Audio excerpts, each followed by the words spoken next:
Yo, what's up, guys? My name is Sansworld, and today I'm gonna give you guys my 2 cents, my reaction on this post made by Danny Grant. Now, if you guys haven't heard about this post, pretty much Danny Grant is a Melbourne promoter, aka promotes for a club, and he made a post where he said he would rat out DJs for using ghostwriters if he got like 100 likes. Now, the post has been edited a couple of times, but we're gonna go back to the original one. And I'm gonna read it to you guys, hopefully the way it was intended to be read, and then I'll talk about it. And don't forget to hit like, subscribe, leave a comment on what you think about this video before we get started, and let's get to it. Alright guys, so this is Danny Grant, and he has this to say. It's no secret that ghost producing is a major element of this industry. Nah, no one knew that. The oversaturation of ghost producing is what I personally credit to the demise of EDM too. Okay. Originality dies once corporates use real producers to create generic music for money. Alright, so he said corporates use real producers. So I guess real producers are people that take money and make music, ghost produce, to create generic music for money. Okay. Though everyone knows it happens, and most of the time behind the scenes are completely open about it, we in the industry are so to secrecy. So I guess, they have a gun to their head, and, because no one has ever ratted out people for using ghost producers. Deadmau5, doesn't do it. A lot of people, even that fucking Facebook page, that used to call out ghost producers. Anyways, back to this. What I don't understand is the excuse people used to justify why they, such artists, have ghostwriters.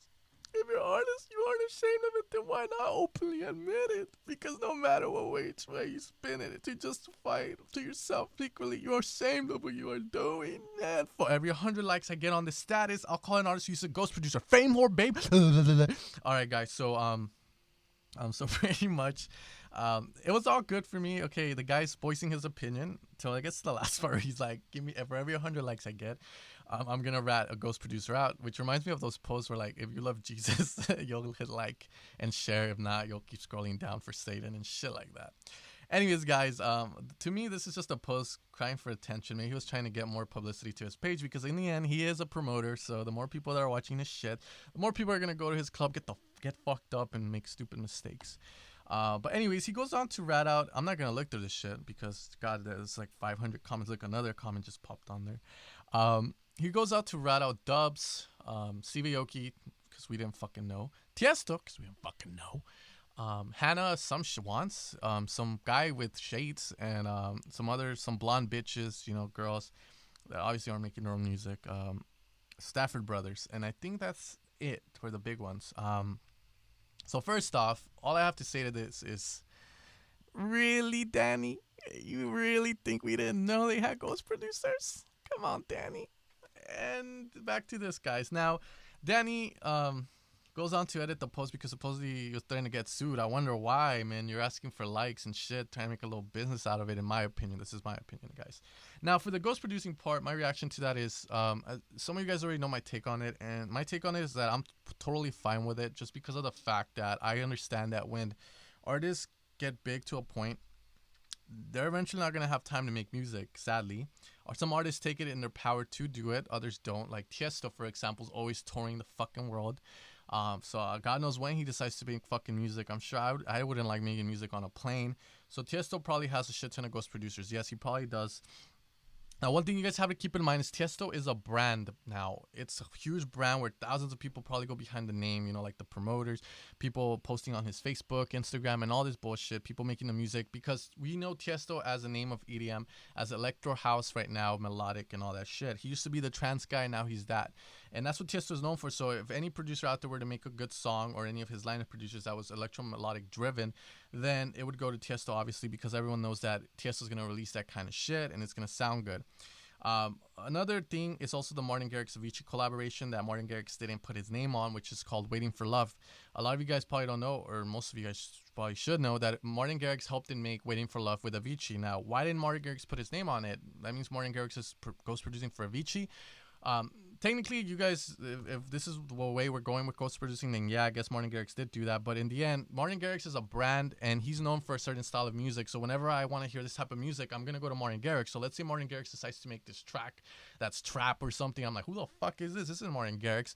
Martin Garrix is most likely inclined to sell that track to an artist who, is more inclined to have that kind of music. So then when people go to, let's say, Diplo or some shit like that, they know what they're going into because the brand of Diplo is trap music, experimental shit. So ghost producing works that way. I've played my role in a few tracks, which I'm not gonna name, obviously can't. But in the end, it is all a business. Music is a business, guys, and this is coming from me that makes sounds for a living, and still go to fucking school, but I make sounds and I produce and stuff, and in general, that's usually what's gonna happen. It's just music is a business at that level, and if you guys were to get that huge and you want to keep touring and you want to keep getting your name out there, making money and all that, even though some people aren't doing it for those reasons, a lot of the times you're gonna have to pay the people that are behind you. So touring is the only way to make that much amount of money because that's where most people are making their money nowadays. You're not gonna have time to make music, and a lot of these artists probably have a word in saying what gets released under their name and whatnot. Like Armin van Buuren is one of the guys that he still makes his own music, but he does have two ghost producers that he works with a lot. And while he's on the road, these ghost producers might come up with ideas, and Armin might say, "Okay, this is good. Let's go with that. Let's do this." Yeah, they might still have a say in it, so don't worry about that. Now, I know why some of you guys might get mad at ghost producing. It's because you're working your ass off. You're trying to make it big like them, have a career in this. And these guys are just buying music off these real producers, and sadly that's the way it is. One of the things too is, Kashmir himself used to ghost produce because he used to have the Cataracts, which was a hip hop based group. And if he decided to release Tsunami under the name the Cataracts, his fans that were fans hearing the Cataracts music would be like, what the fuck is this bullshit? EDM, techno shit. So he sold the rights of it to Dubs. He made money, he made connections, and now he releases music under the name of Kashmir, which you guys know as electromelodic driven Indian ethnic house. So everyone has their own brand, guys, and those are going to be my 2 cents on it. Let me know in the comments below what you think. Anything is fine. You can hit dislike on the video. I don't really care. Those are my 2 cents on it. I still love you guys. You guys, some of you guys are gonna be like, fuck you, Sam. Fuck you in the ass. I hope you get fucked by an elephant.